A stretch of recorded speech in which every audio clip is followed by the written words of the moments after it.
The Color of Justice is a CPTV Connecting Our Communities initiative in partnership with the Connecticut Juvenile Justice Advisory Committee.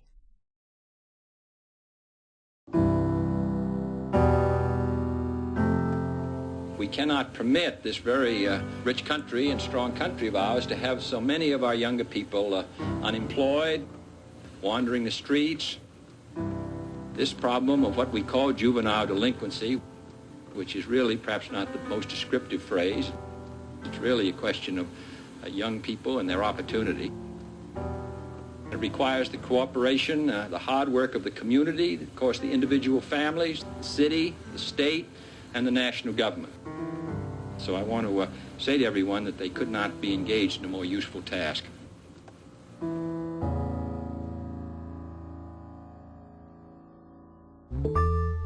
In 1974, in the wake of several Supreme Court decisions, Congress created federal standards for the treatment of juvenile offenders.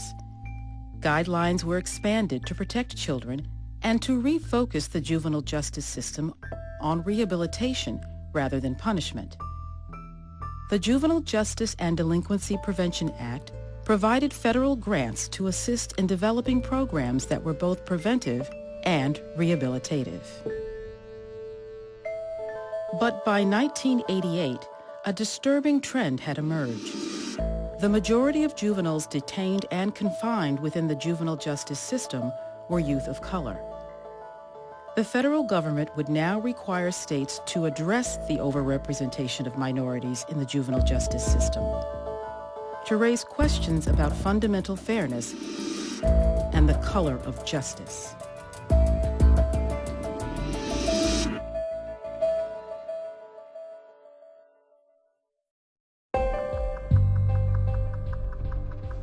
Any given day, you walk into our state juvenile detention centers and you'd be hard-pressed to find a light-colored face.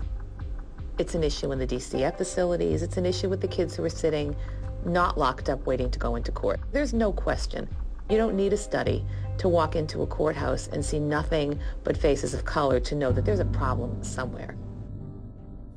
As you look at the juvenile justice system, the deeper you go into the JJ system and ultimately into the criminal justice system, the browner and the darker it gets.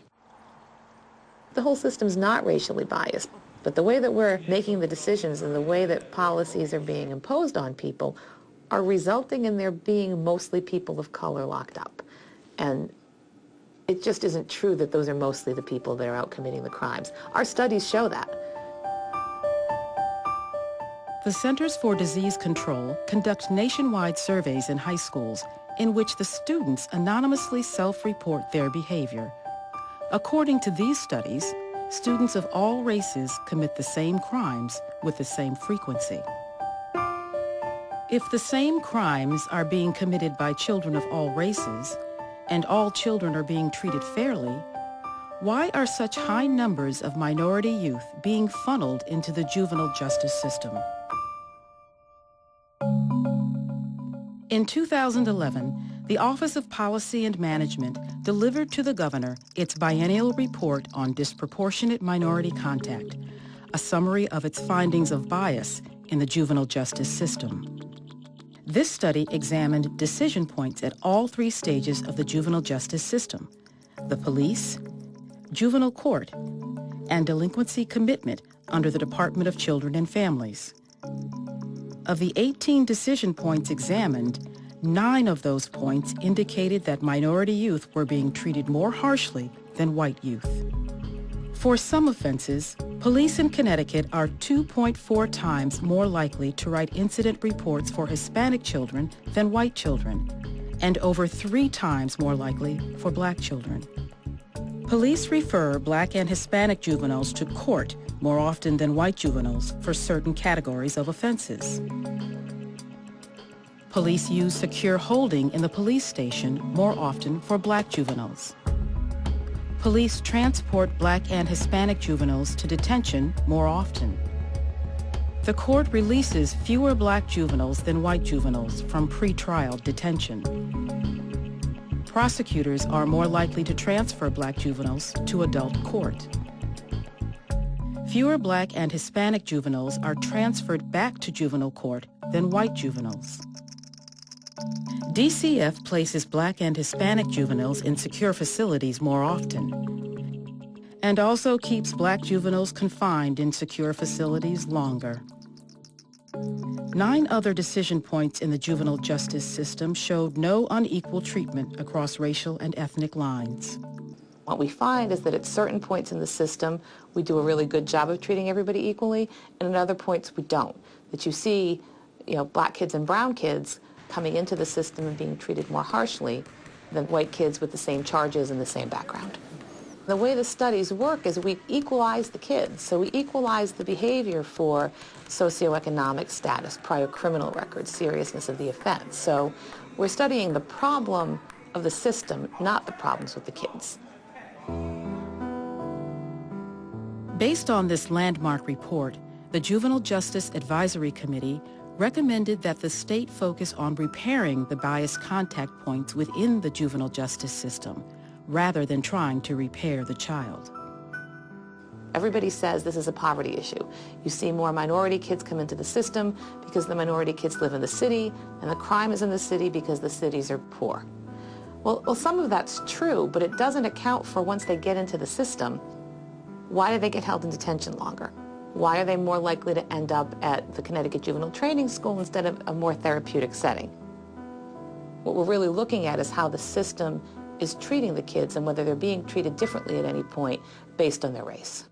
We seem to be focusing our resources on changing the system to adapt to the problem. I think we would be far better off as a society if we spent our time and resources trying to address the underlying root causes of juvenile delinquency in the first place. Poverty, particularly in our cities, the lack of employment opportunities, values placed on education by families. It becomes a cultural thing. The juvenile justice system can't fix poverty, and try as we might, we can't address all the issues of mental health for kids. We can't fix broken education systems. But what we can do is once those kids arrive at the door, we can address how we treat them and make sure they get treated equally. And I think going a step before that, we can look at their interactions with whether it's the police or a community agency that somehow refers them to juvenile court and see whether they're treating, again, similarly situated kids the same way.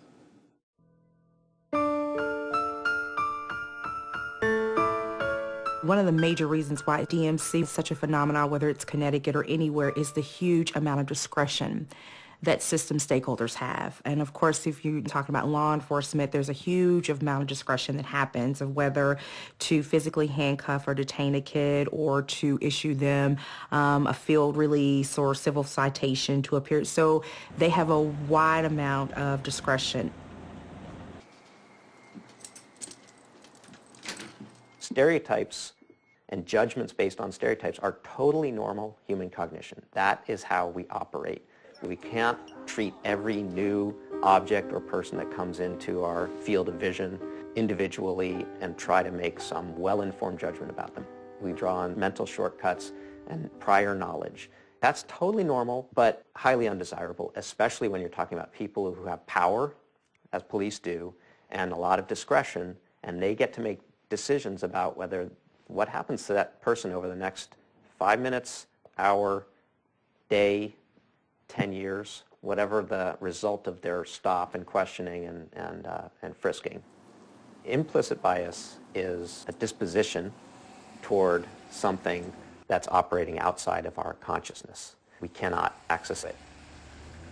Police are held to the standard where it's not good enough to just do your best because they have people's liberty in their hands. On the one hand, that means we have to help them work hard to prevent bias from influencing their behavior. But on the other hand, we have to recognize what a hard job they have to do.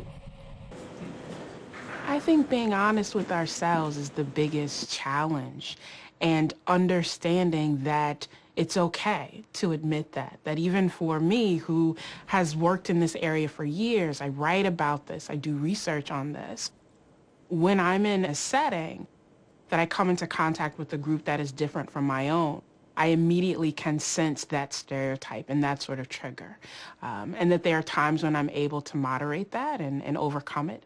And there are other times when it's more of a challenge. And so being honest with ourselves, recognizing that humanity in ourselves and in others, whether it's an encounter on the street, whether it's an encounter in a courtroom, that's the real challenge for us as a society.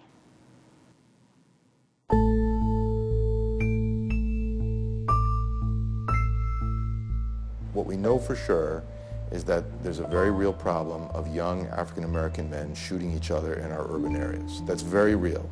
In New Haven, in 2011, there was 34 murders, and 32 of the 34 victims were African-American young men. There's going to be people that say it's these young black kids shooting each other, so obviously that's specific to the African-American community. That's actually true. There's a very small number of kids in this category, and they're being singled out for special attention. But there's not that many of them. And that shouldn't color the entire discussion of the juvenile justice system. When it comes to disparate treatment of minorities in the criminal justice system, we know this is a very real phenomenon. Traditionally, about 82% of the confined children have been either African American or Latino. How's school? Good. What you learn? What you learn? In my years of being an officer, I realized that part of the problems that existed between the black community and the police departments were not just on the police department's interaction. It was also on the interaction with the black community and misconceptions that both of them had. Kids will say in interviews, show me respect and I'll give you respect right back. When I talk to kids that make those statements, what they really mean is don't disrespect me and I will show you respect right back. So if we don't disrespect them, it'll be easier for us. Even if they do show us some disrespect, we have to realize they're adolescents. If we're there talking to them as police officers, they're under stress. So some of that may be, a stress response. One of the biggest misconceptions about disparate treatment of minorities is that it only occurs in urban areas. In fact, contact between minority youth and police can be even more frequent in suburbs or rural areas. It happens everywhere, whether you're rural, urban, or suburban. For example, in Connecticut's 3 largest cities, a black youth is almost twice as likely to be referred to court than a similarly situated white youth. But in towns with under 15,000 residents, black youth are more than 6 times more likely to be referred to court than white youth. For Hispanics, rates for referral to court were highest in small cities, with populations between 40 and 60,000. The most important initiative to come out of the state's 2011 DMC study was the Positive Interactions with Youth police training. This full-day class helps officers to look for evidence of bias in their perceptions of young people and to understand adolescent behavior in the context of their jobs. Why we're here, we know that this is problematic, the relationship between youth and cops. The Positive Police Interactions with Youth is a good training for law enforcement. We train a lot on firearms and how to drive our cars and all sorts of things, but we typically don't get a lot of training when it comes to dealing with kids. This is now the next step of things that officers need to be trained in on a regular basis. Who had photograph number 1? Give me some impressions on this young man, please. Seems to be happy, articulate, have an independent nature, possibly outspoken, fairly well dressed. He seems like he's very approachable. Who's got number 2? Wise guy, artsy or musician, educated, well dressed, and happy. Officers are very candid when we show them the photos, and we say just don't give it too much thought. What are your first 5 impressions? How about this young lady? Nice, happy, well dressed, studious, and friendly. How about this gentleman right here? Who's got him? Gangbanger. He's got an attitude. Late adolescent. He's got a nice jacket. All right, this young lady, who has her? Looks like she's a student, 15, 17. She really doesn't look very happy. To me, she seems a little introverted.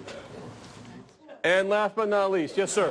Inner city youth, drug addict, troublemaker, skateboarder, high school dropout.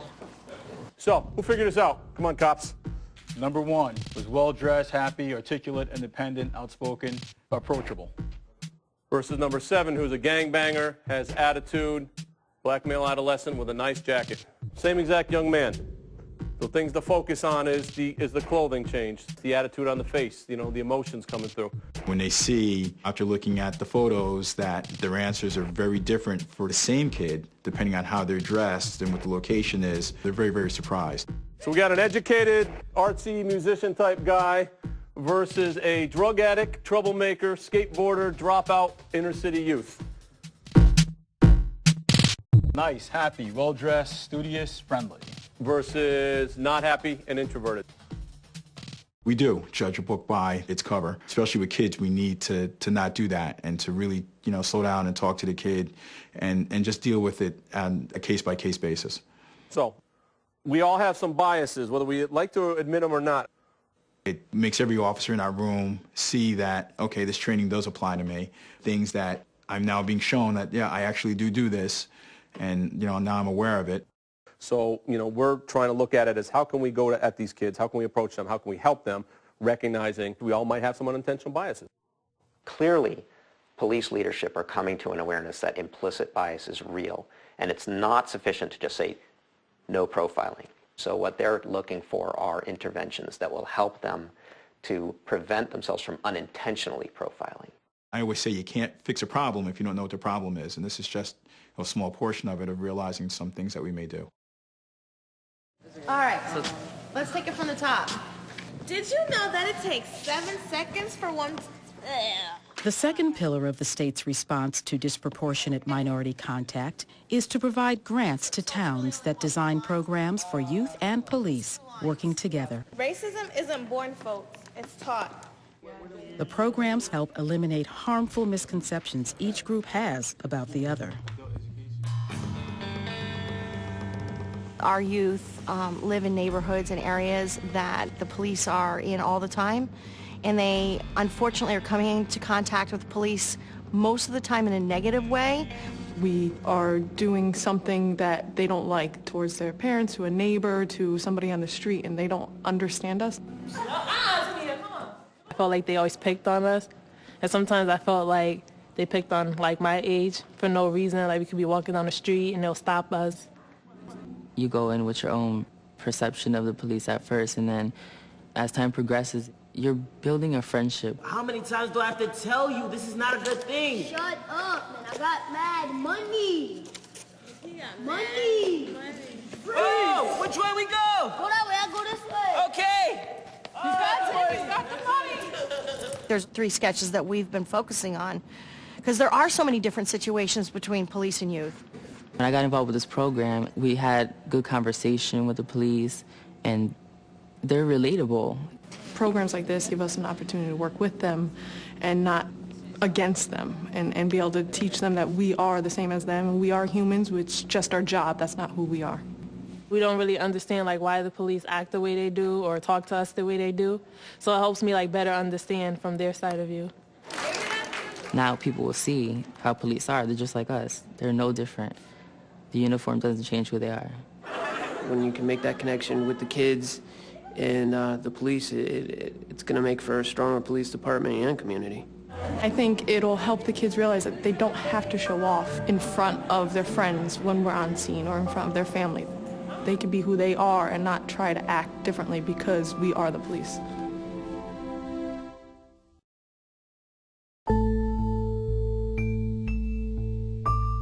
The real work does happen at the local level because that's where decisions are being made. Stone Center for Children's Advocacy. Collaboration is key. Without the players at the table, it will never be reduced. It never will be. We have 2 projects, one in Hartford, one in Bridgeport. We wanted to look locally at the issue, so we set up 2 local committees looking only at city data in both of those places. And around the table are the major stakeholders, including DCF, probation, the school system, the police departments, providers, and advocates, really zeroing in on where does the race discrimination occur and at what points in the system do we need to address. We started looking at school-based arrests because most of the arrests were coming in through the school system. So we began going beyond the surface and saying, okay, well, there are this many school-based arrests. Which schools are they coming from? And we found that there were 5 feeder schools that had the most number of arrests. And then after that, we looked at, well, what are they getting arrested for? Are these legitimate heavy-duty felony kinds of cases, or are they low-level misdemeanors that really don't even warrant getting into the juvenile justice system? The result of the project since its inception has been a 78% reduction in school-based arrests in Hartford and over 40% in Bridgeport. In the second part of the project, we were able to engage the police chiefs and the school superintendents, and they did in fact sign a memorandum of agreement which will really govern how school-based incidents are being treated in the future. It does show what you would call graduated responses and encourages no arrest to take place for the very low-level kinds of behavior like kids wearing hats or having their pants too low, or in some instances mouthing off and having verbal communication that really is not causing anybody any kind of physical harm. We found that there was a need for an MOA that really laid out what we believed our responsibilities were and certainly what their responsibilities were. We are still about holding the kids accountable, but in a more therapeutic way. If there's a major fight, if there's a major felony committed, then of course police still retain the powers to arrest.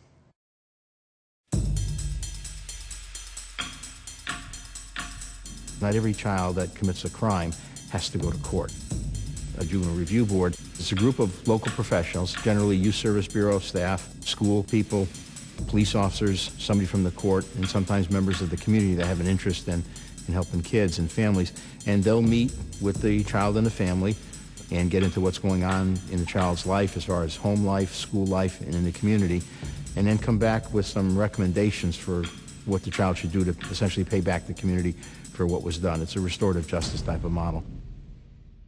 The village runs the Juvenile Review Board for the city of Hartford. We run 2 panels looking at low-level offenses and how you can repair harm. I think that is what most review boards are looking for is, let's reframe crime. It's not a crime against the state. You didn't steal, that young man didn't steal the iPod from the state and should go talk to the judge. He stole it from a person. How can we repair these 2 pieces together? And that's the role the diversion program should play. They should be about reconnecting community back together and creating those bonds that will hold our society together. Studies have shown that once a child gets involved in the system, they tend to stay there. And certainly we don't want children involved in the system. What we want them to do is to stay in school, do well in school, become productive adults, and you know, maybe even police chiefs. We've really, I think, tripled the number of referrals to the JRB. Certainly, I think that the courts appreciate it, and hopefully it's changing the behavior of the children to free up my resources to do more proactive things, more productive things, instead of making arrests of juveniles. With juveniles, we have a lot of discretion, but there's a lot of responsibility that comes with that discretion. And if we can take a step back and put them in a program and it works, we just save someone's life, someone's career. I mean, especially teenagers, I mean, they can go 2 ways. And we all need a break in life.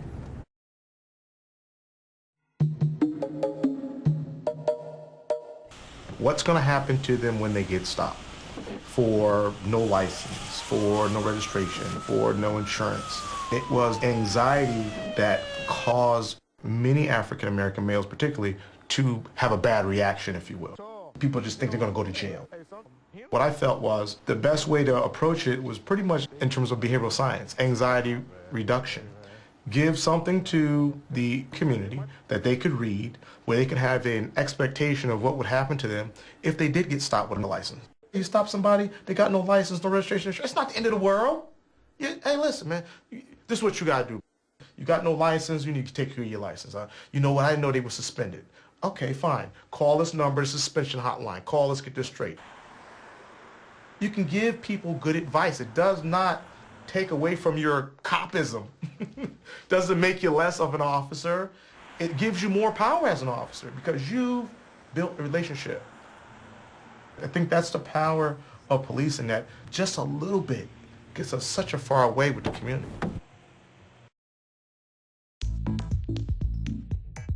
We have a model, the DMC reduction model, and there are 5 phases to that model.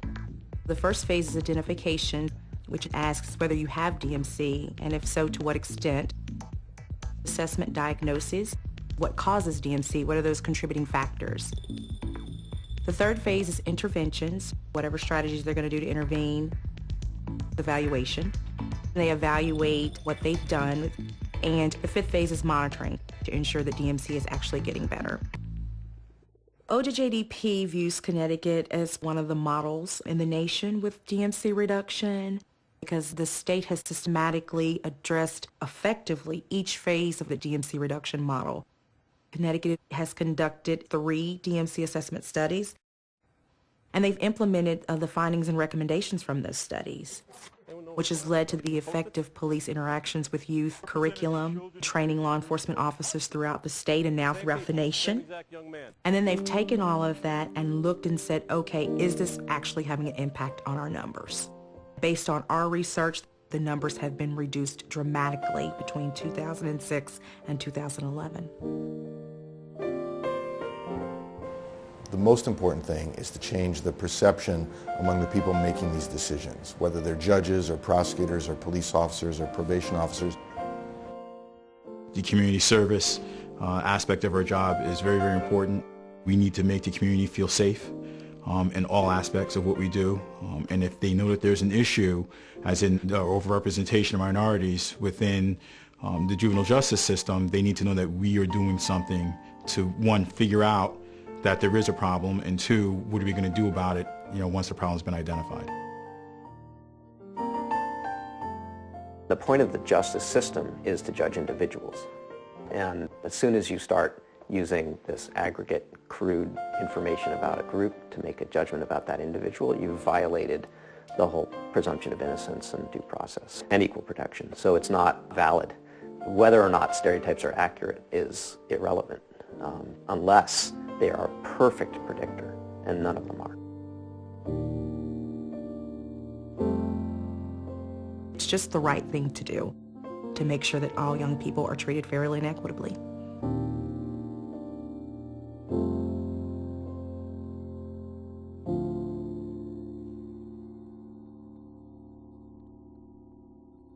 Never give up. Never give in. Never give up. Let us begin. Let us stop trying. And let us do. Let us find inspiration to believe the truth. Let's turn our attention what it means to be free. Take one step, then another, till we reach eventually.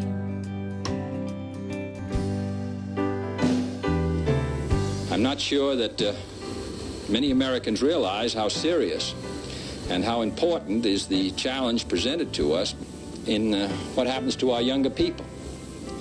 And that this will not be a subject of discussion, but a subject for action.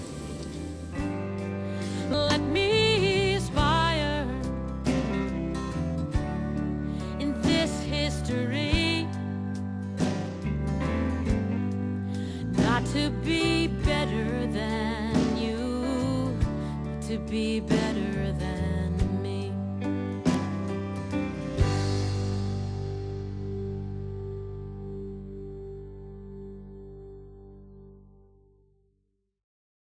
The Color of Justice is a CPTV Connecting Our Communities initiative in partnership with the Connecticut Juvenile Justice Advisory Committee.